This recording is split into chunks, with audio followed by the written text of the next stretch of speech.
Hey guys, Kerry B. Smith, Lightspeed Construction. Eddie, this one coming to you from building number 1. We are looking at some holes that have a pretty good chance to leak right here. This first vent, water coming back through.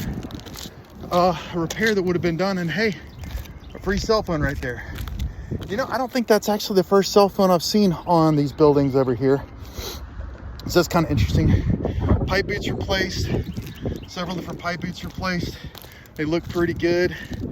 Kind of the same story here. We might want to try and stop the rust on these caps on buildings all, right? So I've got a couple more that look similar to this over here, stopping rust.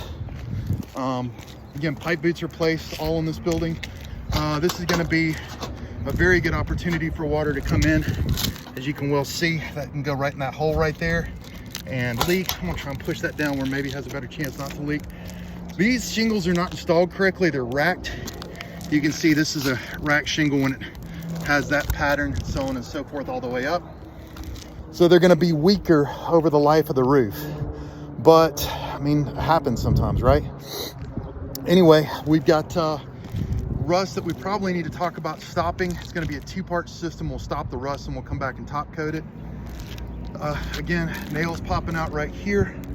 I don't see any missing shingles on this particular roof, but the ridge vent is looking more or less the same as other places where it's either leaking or it's about to leak and start causing some rot.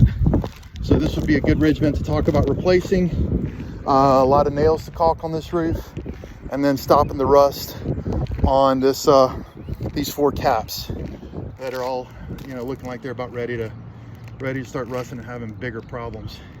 Anyway, guys, that's my quick opinion on building number 1 at Eddie's building. Thanks. See you guys.